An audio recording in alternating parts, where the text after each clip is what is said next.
Peggy 18.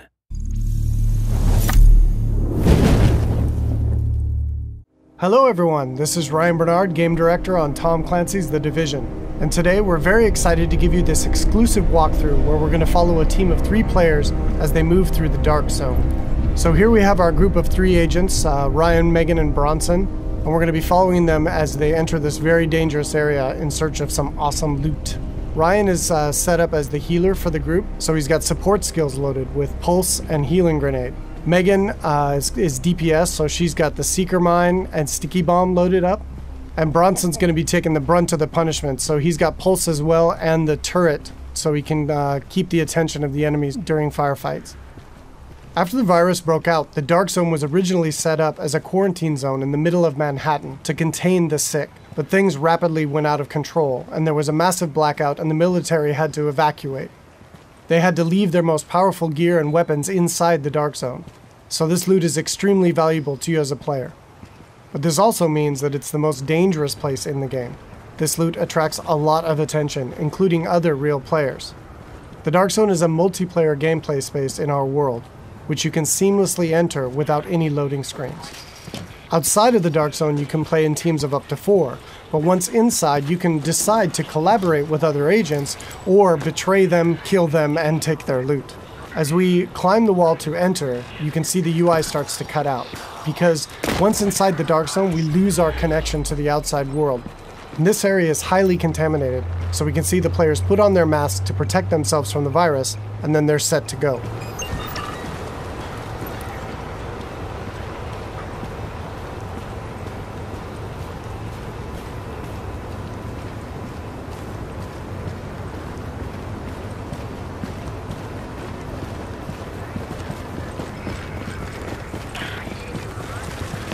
Okay, now we see our group is coming up on some enemies up ahead.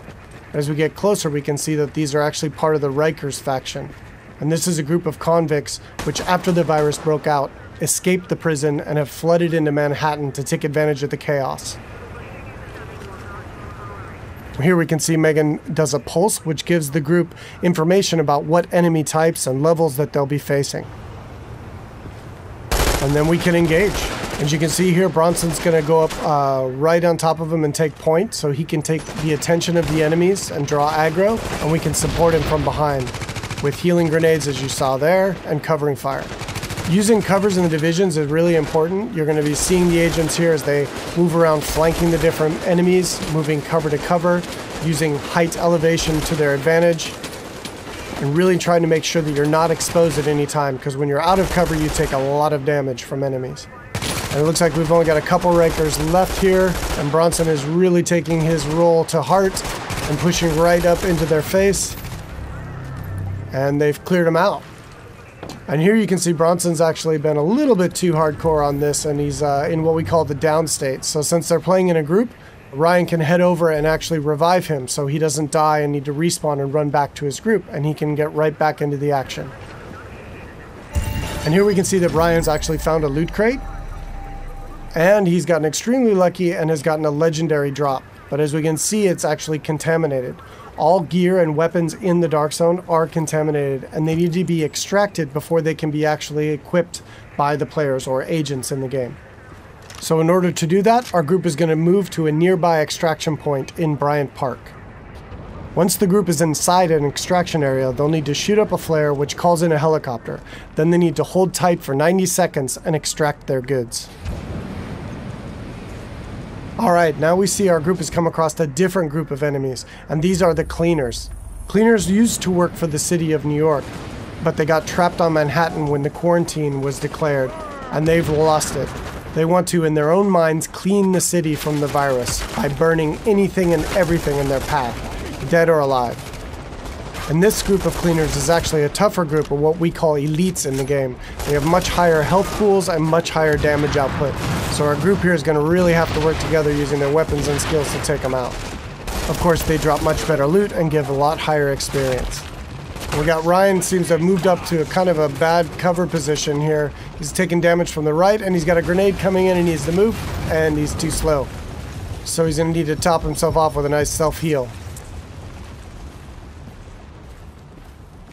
Alright, so now we've dealt with the cleaners and we can move on towards the extraction area. But it looks like our group is not alone, and another group of players is in the same extraction area. In the Dark Zone, it's very important to find out player intention relatively quickly, whether or not they're a friend or foe. But it looks like these two are not interested in engaging, so our group's going to continue on and try to get that legendary weapon out. Extraction detected. Proceed with caution.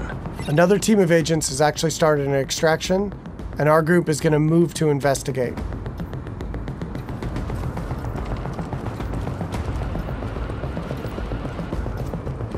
And as they come around, we do indeed see that an extraction is taking place, and they got about a minute left on their timer before the helicopter shows up. We don't see the extracting team.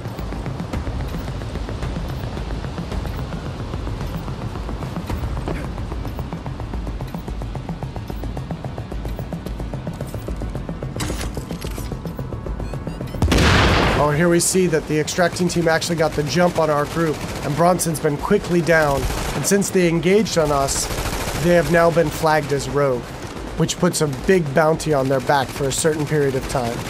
Luckily, Bronson was able to make it back to our group, and we were able to quickly revive him and get him back up into the fight. And now we've got some PvP chaos happening. And here we see Ryan throws out another healing grenade to heal up both of his teammates as they're flanking around to the left to try to get better position on these rogue agents. 15 seconds. Alright, we see Megan's going to throw out another pulse, which really gives us good positioning on their locations. And here we can see another downside to going rogue in the Dark Zone. They have attracted another group of players, which is helping us take down this rogue group. And there we go. And of course, when you die in the Dark Zone, you drop any contaminated gear that you're currently carrying. It looks like the two groups now can divvy up the goods that they got from this rogue group. It looks like they've decided to just take out the new players and take all of the loot for themselves.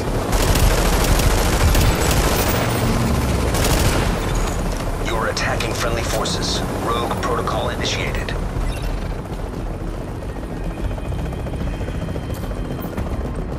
So now in order to secure this loot, to make sure it's theirs, they need to complete an extraction. So now our team has 90 seconds to control this area and to stay alive to get their loot out when the helicopter arrives. And you can see them fanning out into good cover positions here in case any other players come into the area or those groups that we engaged come back.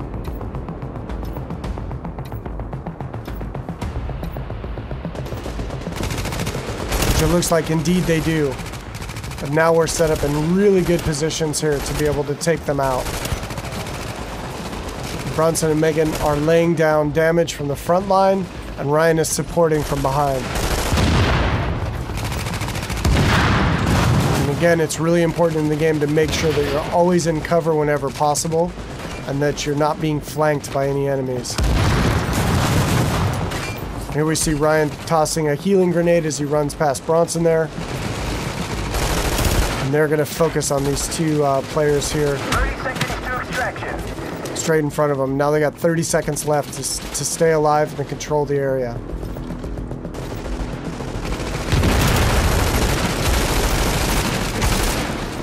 And that was some nice coordination there. It looks like a double kill coming off. Alright, and they dealt with the other group yet again, and now the helicopters arrived, so they were able to survive and be able to get their loot out, and will head back to their base of operations.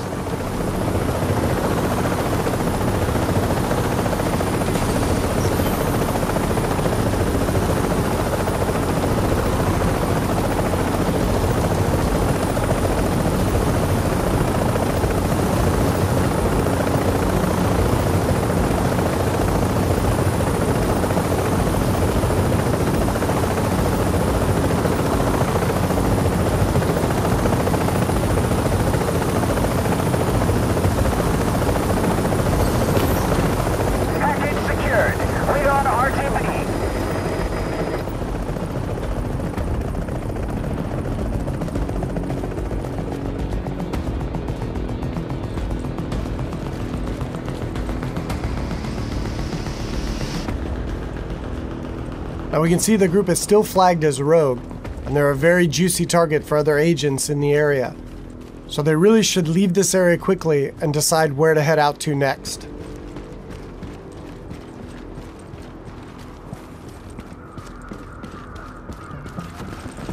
Alright, so that's it for today. I hope you enjoyed a little glimpse into the gameplay inside the dark zone of Tom Clancy's The Division.